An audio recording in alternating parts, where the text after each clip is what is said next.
Welcome, everybody, to the 18th episode of Green Thumbs and Good Vibes, your gardening podcast, all about growing your own fruits and vegetables and the sustainable lifestyle that comes along with it. As always, we're your hosts, Collin and Mitchell. We're so excited that you chose to join us today. Today, this is the first podcast talking about the March to the Moon March Challenge, a vertical gardening challenge Mitchell and I are taking on for the month of March. And today we will be talking about all the very exciting different varieties of fruits and vegetables that we've chosen to grow in the spring and summer. Many of these will be involved in the challenge, so we wanted to introduce you to the gambit today and go through them all, tell you why we're excited about growing them, and maybe learn a little bit about them together. So, Mitchell, let's get right into it, man. Start picking some seeds. Let's start talking about some varieties, huh? Let's do it. This might be my favorite type of podcast because I just love talking about these new seeds. Oh yeah, I'm me so too. excited to grow them. Yeah, I think this might be my favorite type as well. I love going through these and just being excited about how these could work out and what they might look like and that kind of thing. Thinking about the future, of the season. Let's go first with, this is going to be a sunflower. So, it's a vegetable, right? It's a seed. I'm hoping these will have actual seeds. These might be a little more decorative. So this is the Shock Olot sunflower. It has a very pretty, like dark red sort of color on it. It's not just a yellow sunflower. And it states, set your garden on fire with the blazing colors of this tall stunner, a shockingly beautiful chocolate sunflower for cut flowers. So something like this, I love to have in the garden just to give it that pop of color. I feel like you need something in the garden that does that. I've also done like amaranth. If you do get that really pretty red amaranth, that does, that fantastic red kind of pop. Yeah, absolutely. I love growing this also for the pollinators. They love it. I've heard that bees' favorite two colors of flowers, they're like purple and yellow are the two best colors for bees. I don't know if that's true. That just might be like a urban legend that I heard. But interesting. I love the take on the color here, like the nice deep red in the middle going out to that really light yellow. I've just never grown a flower like this, so I'm really excited. I actually think this is the first flower, like the gradient, that's what's new to me, is like the gradient on the petals that you can see on that. So exciting. That'll be a fun Usually one. It's just one color or another, That's very cool. There's marigolds kind of like this color too, where it's the red and the yellow, and I just love that. It's really pretty. Real quick before we move on to the next one, let's just see what it recommends to plant. It says you can start them inside 2 to 4 weeks before your average last frost date. That's just about where we're at here. 2 weeks for me, 4 weeks for you. And outside 1 to 2 weeks after your last frost date if you want to sow them outside. So pretty nice. Just right around that turn of the season, you can get them right in, when the season starts. So that's awesome. Okay. I'm going to go with the next one. I'll just do this here because it's great to mention where we're buying these from, and that's Botanical Interests. Great seed company. We almost exclusively use their seeds unless, there's a special variety that they just don't carry, just because of the great quality of the seeds. So they always send you, this is another great thing about them, they always send you a nice little free pack that's seasonally appropriate. This year, or this season, I should say, they sent us a lettuce mix, which I have grown before. Turns out great. All these different beautiful colors in that as well. Some greens, some reds. Really, really nice. So we thank them, of course, for that. We'll be growing some of those as well. And actually, because Mitchell and I knew that this happens, and we thought, okay, spring, we're ordering it in spring here. It's probably going to be the lettuce. We were going to order some lettuce, and we said, they're probably going to send us a free one. And sure enough, so we didn't have to order some. So we saved a little bit of cashola on that one too. We called their bluff. Yeah, that's right. Yep. And just these grow just to be consistent here. Inside, it says transplanting is not recommended with these, but I have successfully transplanted these before. So interesting that they say that. But, might be something to keep in mind. Recommended 2 to 4 weeks before your last frost date to sow outside. We don't want the temperatures to go below 40 degrees, ideally between 60 and 70. And you can sow them every 3 weeks to get a succession harvest. That's great. Good tips there. So you can plant this before your last frost date? Yeah, it's saying you can as long as the temperatures at night aren't getting below 40 degrees. Interesting. I would Wow, just be a little that, suspicious on the amount of that's time it's going now. to take to pop up. That's probably what you're going to see. Is it's going to Yeah. kind of be dormant for a little bit and then pop up when the temperature's right. Like I know you had a warm day there today. You might have saw some Mm-hmm. action out there if you planted those today, But Mm-hmm. yeah, Yeah, anyway. I haven't had issues transplanting lettuce either, really. Yeah, it's interesting. Maybe it's just this variety So, that they're saying is not so good for that. But could be. all right, next up. You want me to go? Yeah, go for it. Let's go with our sweet corn variety for this year, the Martian Jewels, which is a very Cool. pretty corn variety that has a sort of red burgundy husk on the outside of the corn rather than just your typical green. It says the sweet kernels of this unique variety are out of this world. Hey, it kind of fits for the March to the Moon challenge, There you go. Perfect. Yeah, it does. Once the glowing white kernels are devoured, deep violet cobs are revealed. Grow as a Ooh. sweet or flour corn. Oh, so we could Use it for either. yeah, let it. I assume you probably let it harden up and Right. then grind it up. So you got to let it dry for a bit. Yeah, And so interesting, huh? That the cob is red. yeah, That'll be that's cool to what see. excites me about this the most. Yeah. I actually do have the one corn stalk in my greenhouse that I successfully got. It's pretty big right now, like 2-3 feet. Oh, It's one of nice. these Martian jewels, and almost the whole stem is like a nice red color. It's really cool looking. Oh, So that I'm is awesome. excited. I'm excited to get some big plants of this. All right. These say to plant 1 to 2 weeks after the last frost date. We want temperatures not dropping below about 60 degrees, ideally between 65 and 90. So they like it hot, hot, hot. They can handle the heat and not recommended to transplant. Once again, you got to time it right with corn because they'll pop up quick. But pests are especially kind of attracted to this kind of thing. The sweet kernels, they love that. If you're dealing with squirrels, even birds, definitely mice, I know like that as well. That's something I deal with. So, you can get the timing just right when they start to pop up. We don't want like extensive roots that you might break off. We want just get them started and then go outside with them. I've had pretty good success with that, so I wouldn't be too scared to try it out, even though it's not recommended. Okay, let's go with this next one. Man, they're like just everything is so exciting. Let's go with let's do this one right here. So Mitchell and I trying a new squash this year. One thing I think we've all run into with the squash and zucchini, especially, is they start producing. You get them up and running. Oh, sweet, we're getting a couple harvests, but it becomes by the end of the season overwhelming. You're giving them away. You're not able to eat them all. If like my situation, just my wife and I, there's just two people, right? So eating a huge zucchini in one meal is just not really something that we do. So here's a great option for this. This is the summer patty pan scallop squash, and we've got a blend here. Oops, just want to make sure you can see it. There we go. Of a few different colors: white, green, yellow, it seems there.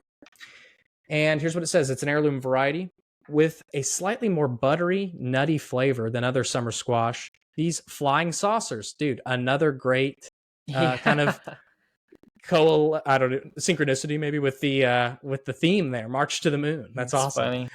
Okay, flying saucers are out of this world. It says it again. Awesome. These are another, looks like they like it really hot. 1 to 2 weeks after the last frost date, and temperatures between 70 and 85, it says. So hot, but maybe not the hottest of days there. That's really exciting. The buttery, nutty flavor. Doesn't that just sound awesome? So you think they're actually going to be these different colors? I was trying to tell if like green when it's small, then it turns yellow, or then it turns white, then yellow. But I think you might be right. They might just be different colors. Yeah, the only reason I say that is because at the top it says scallop blend at the top, so that's going to be multiple different types there. That's when true. It says that. Yeah, I've never had any sort of scallop, or not scallop. Well, definitely never had a scallop like this, but a squash, just this kind of shape. It's exciting to stuff like this, you can look up interesting cooking methods and stuff, that you can't just do with the regular old squash. Right. So that's Like very they're exciting. kind of, if I'm kind of guessing right, maybe like the size of my palm or my hand. Like imagine doing kind of a stuffed bell pepper sort of recipe, with like some meat and some rice and veg, put it in there. And then like that squash is going to come off with all, when you kind of dig your fork in. That would be really delicious. That might be one we have to try. That sounds really good. Gotta make and maybe April we should do a cooking challenge with our harvest. That would be fun. Yeah, it'd be cool. We should be getting stuff. Second half of April probably at least. Might get some berries and stuff early April. I can't wait. All right, let's go to the next one. Okay. Well, going with the theme, this is the Space Master 80 cucumber. Very nice. Yep. Which looks like kind of a regular old cucumber, very classic green, pretty thick cucumber. And I really like this one's description because it pinpoints my, love-hate relationship with cucumbers perfectly, where it says, a very compact, bushy plant that won't overtake your entire garden. Because that's perfect. That's what we need. Those Armenian cucumbers last year just grow everywhere. And the lemon cucumber, too. Yep. Just great for pickles when small and slicing when mature. Ideal for containers. That's interesting. I didn't think about doing these in a container. That would be perfect for the vertical garden challenge. That's it. Hey, trying one of these. That's cool that it actually mentions that. Yeah, for sure. That's great. Let's see. Yeah, and I actually don't have that pack, and the reason is because I have already started those. I have them in my greenhouse right now. Perfect. Yeah, and they are looking really good. They sprouted great, easy to grow. I just have 2 plants right now, so I'm definitely going to start some more. But yeah. How about we go then straight into our next cucumber, because we have another type here. This one is called homemade pickles. So we can guess that is a pickling cucumber, of course. Arguably the best cucumber available for pickles. And that's why we got it, folks. That's it right there. Solid crisp interior is perfect for 1.5 to 6 inch pickles. So it's saying probably like you can make medallions, you can make spears out of it as well. Also great for salads. Very good.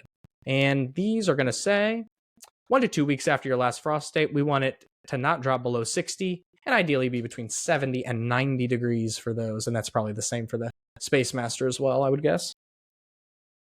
I don't know if I got that one, actually. Well, I might have to order that one. Oh, you didn't get the homemade pickles one?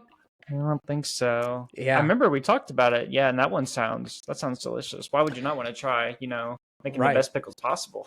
and the thing is, I was kind of shying away, initially from making pickles. I thought it's probably complex, it's like you got to pickle it and there's a canning process, right? But after doing it, guys, I have to tell you, if you're getting a lot of cucumbers, can those into pickles because they are so delicious.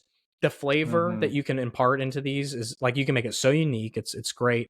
And I was actually able to, get a lot of them, give them away. People loved them. It was absolutely wonderful. And you can make like a relish as well. Don't forget about that. You the spears, you got the medallions, make a relish as well, where, if you have the maximum amount of cucumbers, because that means you can fit the most cucumber per jar. The smaller you cut it, the more cucumber per jar.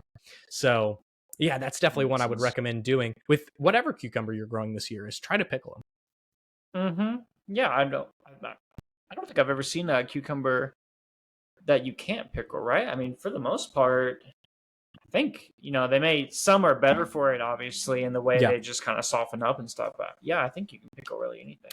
I never for sure. I never liked pickles that much until I started trying homemade, pickled cucumbers. It's just tasty. It really is that much better. It really is. And I've had people have that same reaction. Like I do a couple vendor fairs, so I was selling some of these pickles and I sold out, by the way. So just letting people know who are interested in that aspect of it, it's a great one for that as well. But I had like a sampler, of course, like try it out. If you like it, this is what it tastes like. And I had people come up say, I don't like pickles. But then their partner would, or whoever they were with, a friend would. They would try them. They go, oh my gosh, you have to try these. And some people did try them and said, I've never had a pickle I liked until this one. This is it right That's here. cool. So it really is that much. And what I did is I made it a very simple flavor. Like I think I did like salt, pepper, mustard seed, something like that. We'll maybe make some videos when we get to that about recipes and a little bit more in-depth information on how to pickle, but it's definitely a fun one. Okay, want me to go into the next one? Yep, let's do it. Let's go with our other squash, which is the actually I shouldn't have chosen this one. I want you to pronounce it. The Kurinishiki kabocha. I think you nailed it. Yeah, kabocha is how I thought that it was said. This is another one that I already have planted, so Mitchell's going to show you the pack on this one. Yeah, it's a very pretty, almost like purplish sort of squash with that really vibrant orange inside. It is a Japanese squash. Oh, so kabocha, Japanese kabocha squash for tempura, hot pots, roasting, mashing, and more. With its incredibly sweet, nutty flavor, it's bound to be your new favorite. So the reason I chose these is because I saw them at a couple grocery stores, one of which was a Korean market, and I just noticed, like, man, these are like $6 a squash, $8 a squash. Like, what's going on? Now I live in California in the in very expensive area, so maybe they're not that expensive for you. But I said, man, and then I saw those seeds. I said, I got to try to grow these because they're obviously something great. And I'm realizing now I have had these in tempura before, what you were just talking about. The hot pot, they'll fry them up, like little slices of them. They'll fry them up. It is so delicious, and it does have that sweet, nutty flavor. So that'll be an exciting one as well. I didn't really realize how well these will be for cooking. And I'm glad that these cards even recommend, certain things that good ways to cook it. Now, I think this is the one that it told us on the inside. And is this with every package? I think it is, yeah. And I can show you on this one, maybe. But some of the packages on the inside have a recipe. Yeah, so in the kitchen, so I'll just show you that, and it's hard to see exactly what it says, but you can tell that there's some text in there on both sides. And so it looks like, it's giving you some history. It's giving you some information about zoning. And also, in the kitchen is a category. So, guys, this is not the pack that you just rip right open and get into. Cut this open real nice. Keep the package and open it up. Get that information on the inside. It's really great. All right. So next up, we are going to talk about the other corn, which is this one right here. Beautiful. It's a ornamental corn or a milling corn. Striped japonica corn is what it's called. And here's what it says about it. Add brilliant color to your flower or vegetable garden. Variegated leaves and burgundy kernels are gorgeous. And you can actually see that on the kind of the illustration there. We've got the variegation of like pink or red in there, and then those really nice kernels. Up to, it says, oh, okay, that's how much, 16 feet. I thought it was saying 16 feet tall. I'm like, that is the tallest corn I have ever heard of. Anyway, when to plant these? Outdoors, we don't want it below 60, ideally between 65 and 90. Once again, these are root sensitive. All corns are going to kind of be like that, I think. But that's what it looks like there. And this one comes in kind of like a pack where you can read that stuff easier on the inside, probably just because the seed's bigger, I would guess. But yeah. So there we go. Those are our two corn kind of varieties this year. I'm excited I'll probably plant some of this in my front yard. And like last year, I had a bed of corn out there. I think it's my Indiana in me just thinks that corn's so pretty. Yeah, it's nice. Especially, I mean, these cool like red varieties as well. For sure. Especially ones that like have the, they look interesting on the outside too. It's not just like an interesting kernel once you get it open. But yeah, and to add height, like that's always great to do in the garden, is just to get like varying heights and things like that. Kind of getting like the tall with the corn, the medium with like the peppers and some of the tomatoes, and then like small with like lettuce and stuff like that. Getting those different heights, that can really add like good depth of field to your garden. Make it feel really full. Yeah, exactly. All right, I think you're up next. Yeah, I got another corn as well. Did you get the glass gem corn this year again? I have some. I already had some in Gosh. my seeds from Oh, last okay. year. Yeah, so I Yeah, think so I'll just go through it real quick. But same corn that I grew last year that we both grew, but those really pretty, kind of pretty much just all sorts of colors, looking like little gems. Gonna be giving those a try again. They did pretty well, but I think I can even improve even more. Hopefully, get 2 to 3, cobs per plant. that would But be let's move. awesome. Yeah, let's move into a different one this year that neither of us. I've kind of grown it, but I don't think you have the tomatillo, and this is a Ah, purple yes. variety of the tomatillo. So, if you haven't heard of tomatillo, it's very similar to a tomato plant. I'm sure it's related in some way. The leaves and the stems really look almost the exact same, but then just the fruit that shows up is going to be different. Where they come in with that outer shell, and then once the shell kind of dries up a little bit, you can peel it off and then get to the fruit on the inside. See it right And there. this Yeah. is these purple beauties are sweeter than their green cousins, rich in antioxidants, add fabulous color to your culinary creations, and are just tall, beautiful plants. We I love that. wonder, I That wonder sounds how tall awesome. these get. Yeah, let's see. I bet it'll tell Does it us. say on there? It's cool. Doesn't quite Two, say. yeah, 2 to 4 weeks after your average last frost. When to sow it?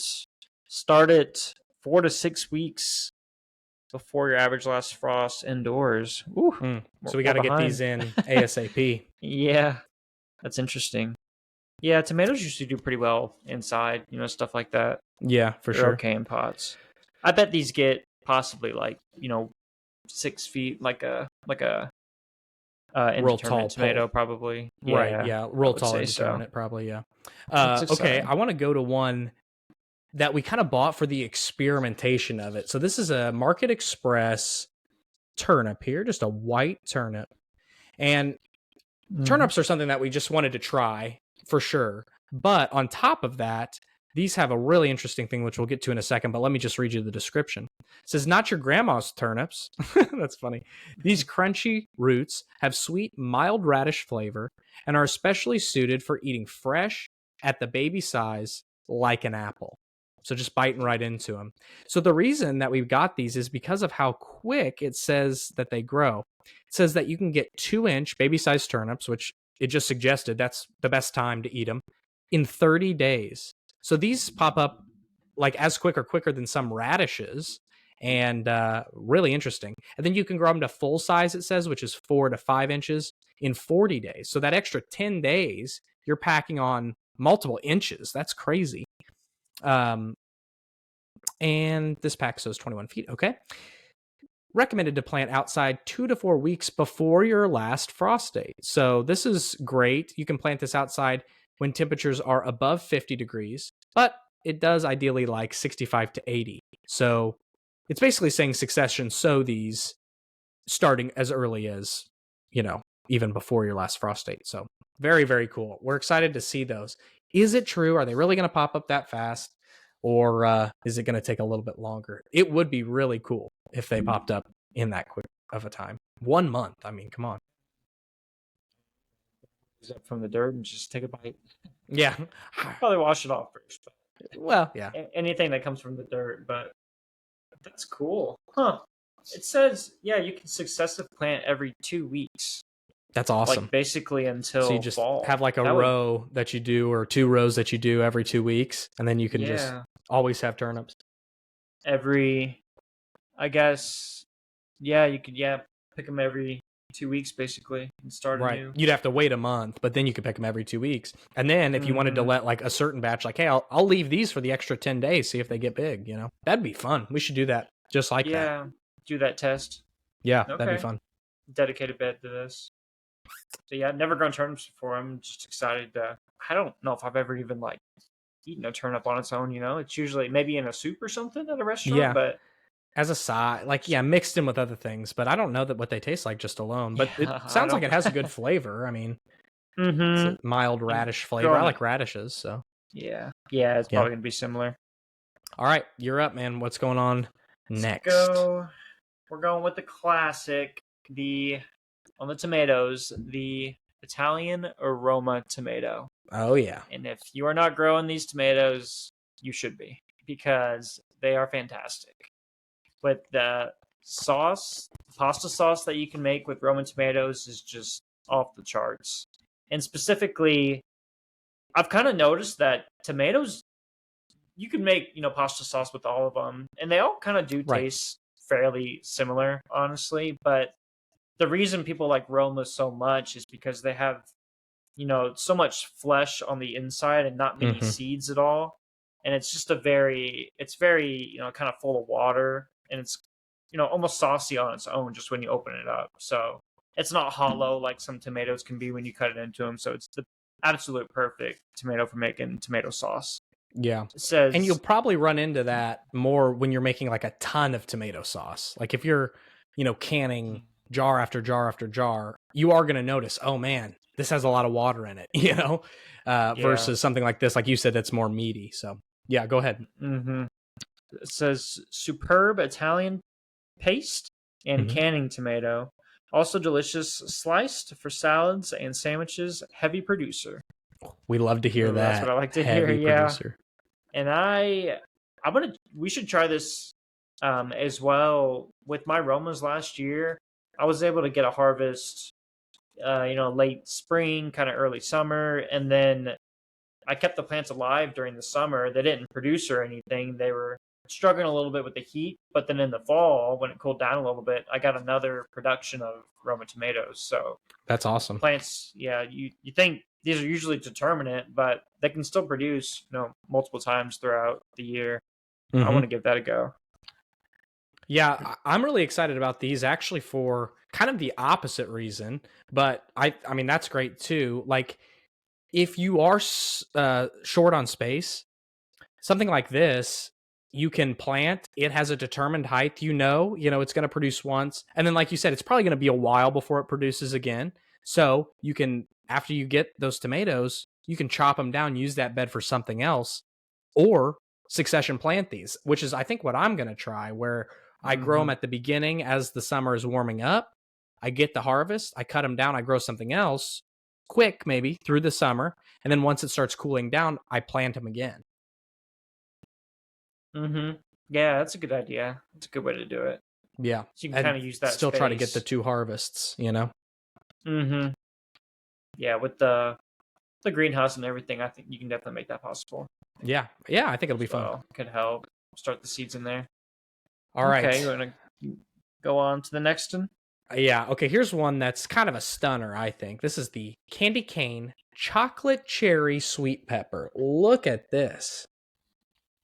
So this is just, I mean, look at those colors, like Yeah, variegation on the they're leaves, and of course the peppers that you see there. That's crazy. So the reason that we got these is because I do some teaching in the area at some after school programs, and one of my after school programs, just I happened to pick this pepper up. I, probably was just looking for a sweet pepper, grabbed it, and it did excellent. And the peppers, they really did look like that. I mean, they were just stunningly beautiful. So, and the plant as well had some really interesting characteristics. So let's read through these. Candy cane stripes on a pepper, it says, with variegated leaves too. It's almost too pretty to eat, but the sweet flavor and crisp bite will have you snacking in the garden, it says. Wow, cool. mm, 10 So, seeds. Gotta make use of them. oh man, yeah. This is one that doesn't come with too many. I wonder why it comes in a book. Usually that's that's the actual seed pack right there. Okay. It says outside for mild climates, you can do 2 to 4 weeks after your average frost date. We want it above 70 degrees.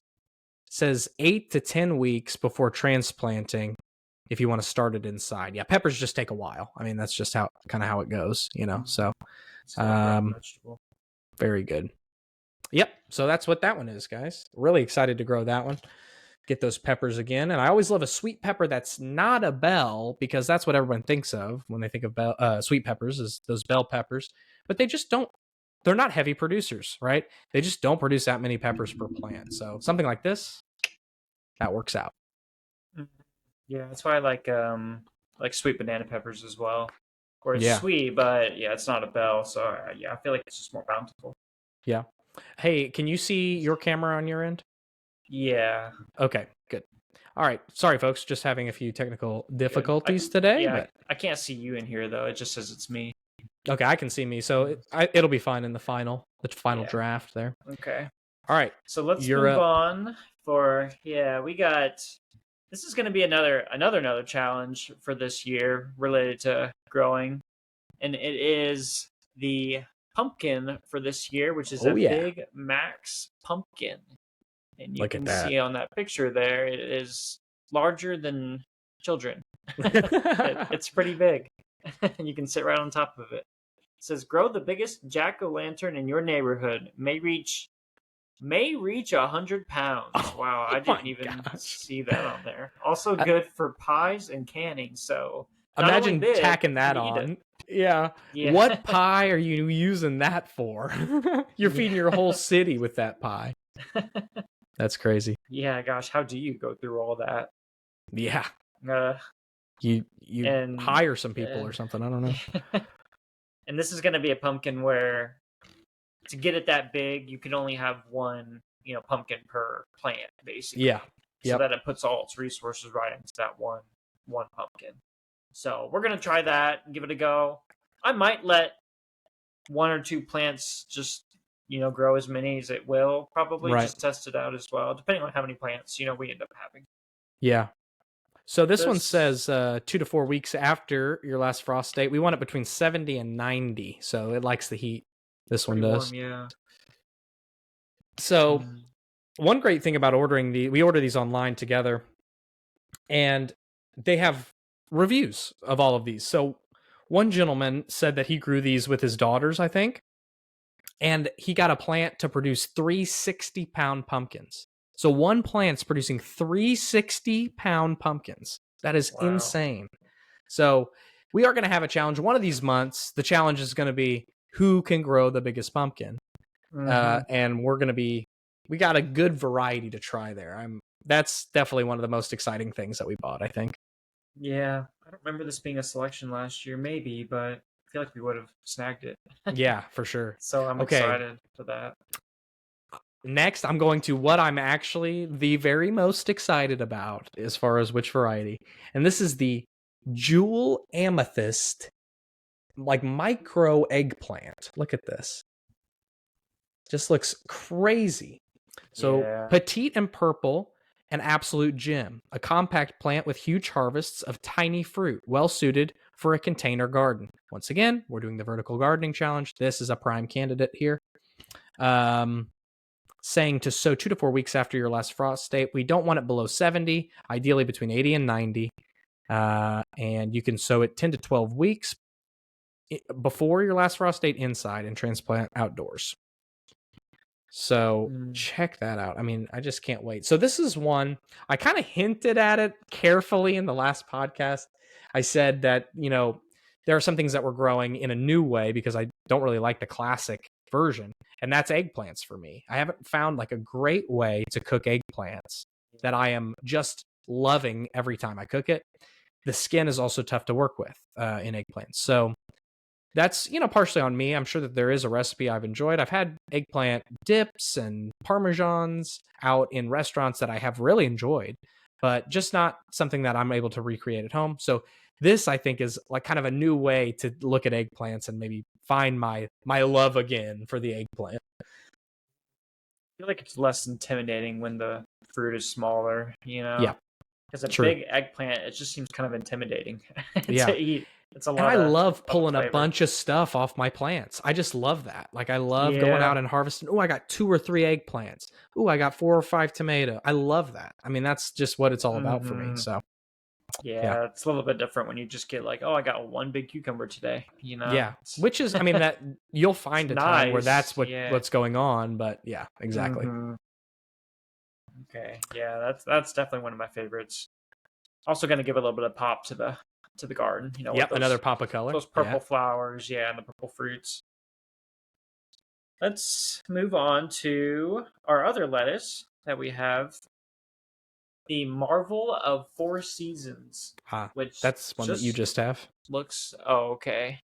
I've already once again. looks... This is one I've already started. So my season, I'm in zone 9. Mitchell's in zone 7. So I've got to kind of get a little bit ahead of the game on some of these things. So that's just what you're seeing, guys. But this is one that's really cool, and it is actually popping up, and we're starting to see that little coloration on it of the red. So very cool. Oh, it looks like brain or something almost. It's really interesting. Very kind cool. of like a red, bumpy sort of texture. It says delicate, buttery flavor and beautiful cranberry red leaves. Heat and cold tolerant for extended growing season. We love that. Oh, that's good to Heat know. and cold tolerant. Wow. Yeah, that's you a don't rare. get that very much. Yeah, that might be the first plant I've seen that on. That's pretty crazy. Heat so and cold tolerant. It just doesn't care. Yeah, just robust as it gets. There, that's awesome. This is another 2 to 4 weeks before your average last frost date. Outside, it says? Uh-huh. Yeah. Great. We love that. And soil's at least 40 degrees, ideally 60 to 70. That's now. I can get those outside. Mm-hmm. Yeah, I'm glad we're going through this because I'm learning like some of this stuff I can probably go ahead and start this upcoming weekend, even outside some of these hardy vegetables. Yeah, absolutely. Yeah. So, like we said at the beginning, we got spring and summer. So you're kind of seeing us divide those right now and see exactly what we want to plant in spring and what we want to plant in summer. Speaking of, let's just go. I think everything past this is sort of summer. So let's get our last spring thing in, which is the baby bok choy. Or excuse me, that's not right. It's the toy choy, it says, which is another probably slightly different small variety of bok choy. Looks really delicious there. It says all the flavor and crispness of the standard varieties in a smaller package. We love that.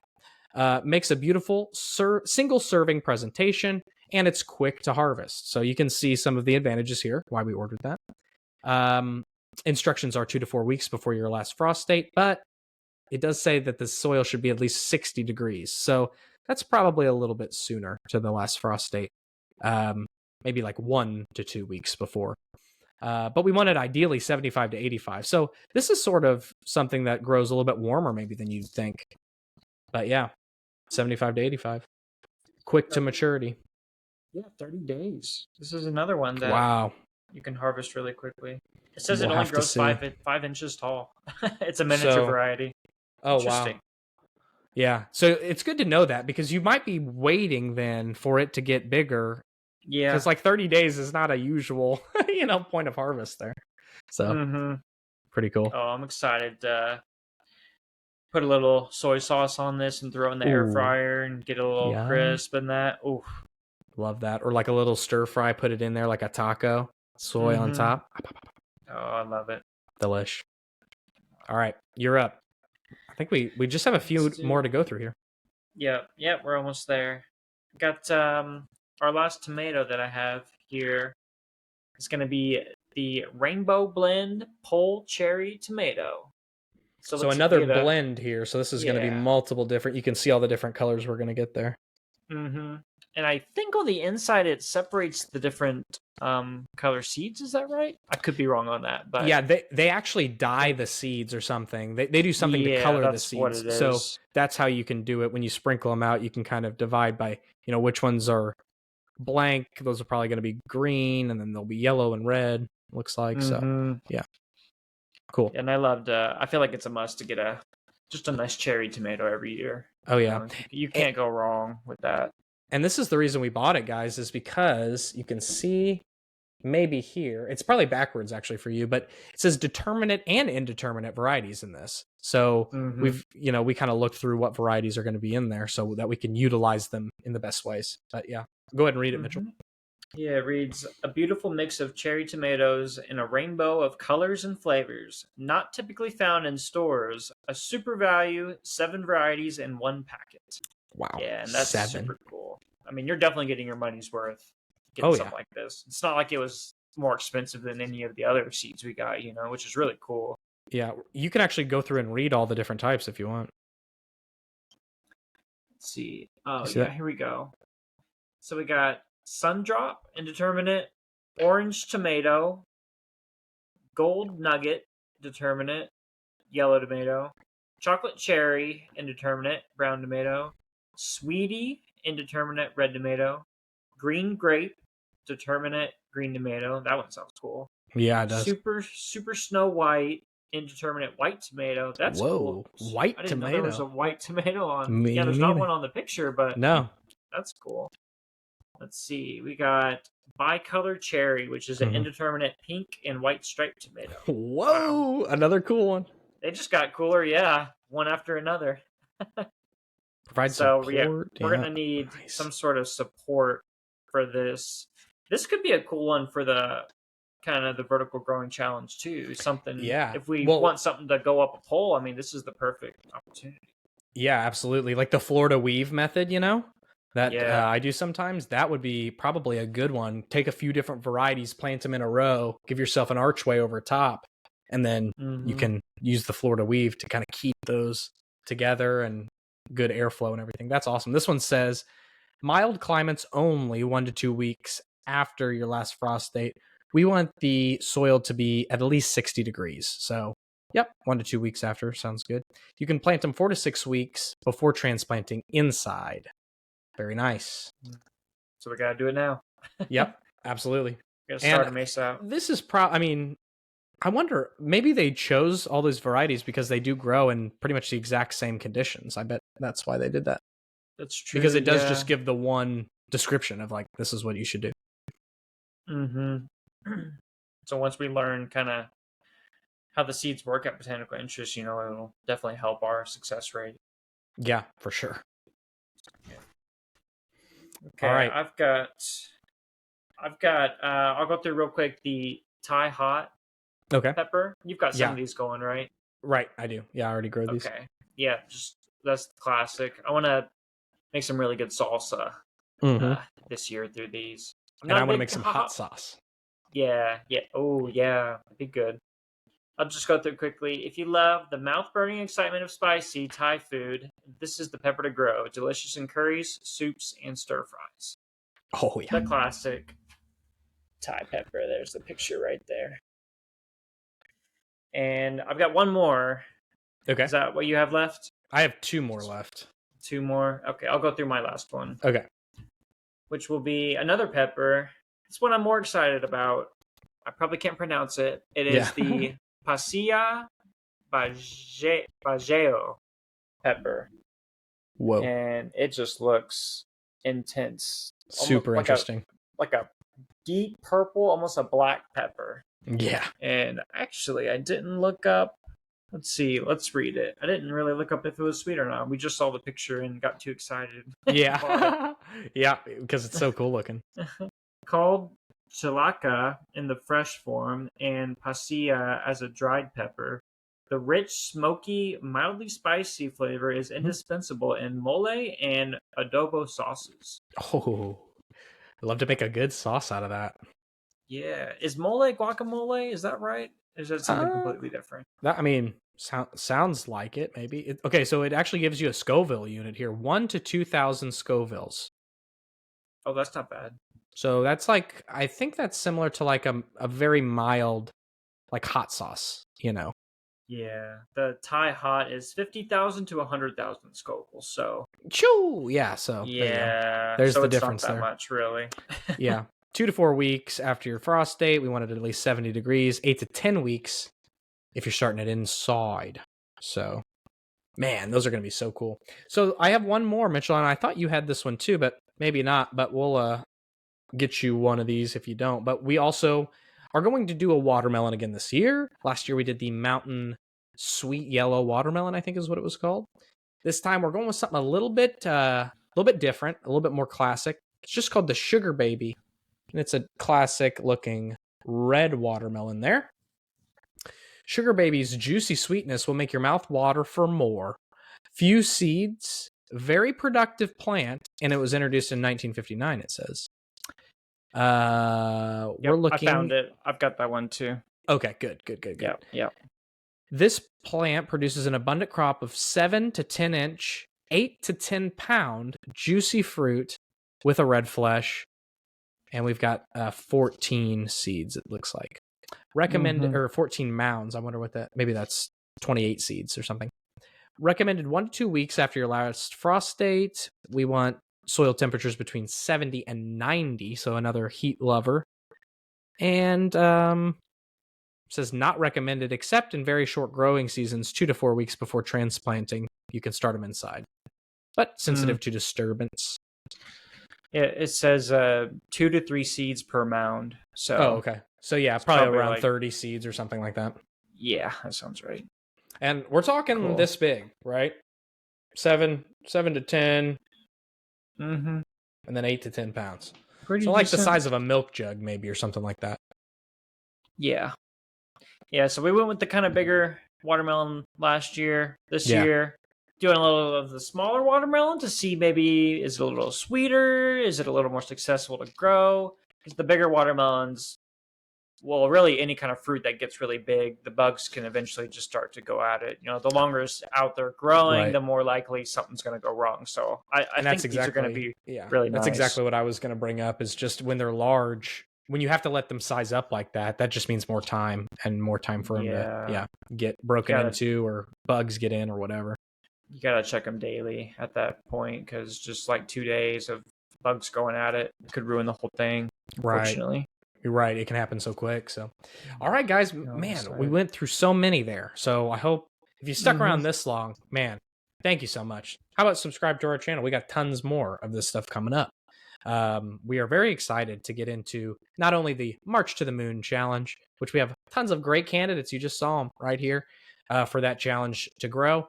And we're excited to just get into the growing seasons again and, get some real great production to show you guys as well. So anything you want to mention before we wrap it up here, Mitchell? I'm just super excited about the new seeds we got. And if, everyone out there, I assume you're watching around the same kind of time zone and area of the world or whatever, but it's time to start those seeds. As you heard us say, everything's saying, 2 to 4 weeks before your last frost, and we're there right now. So it's time to get ready. Yep. We might be a little different depending on what zone you're in, but you're getting close if it's not already there. Some of these I'm past when it says 8 to 10 weeks before for some of these peppers. It's like, man, need to get them in yesterday, but yeah, that's just, it's notorious. Those peppers, they take a long time. All right, guys, thank you so much for joining us again. Green Thumbs and Good Vibes, episode 18, getting into the March challenge, March to the Moon. Please follow along. We have many more exciting podcasts and videos coming up. We'll see you next time.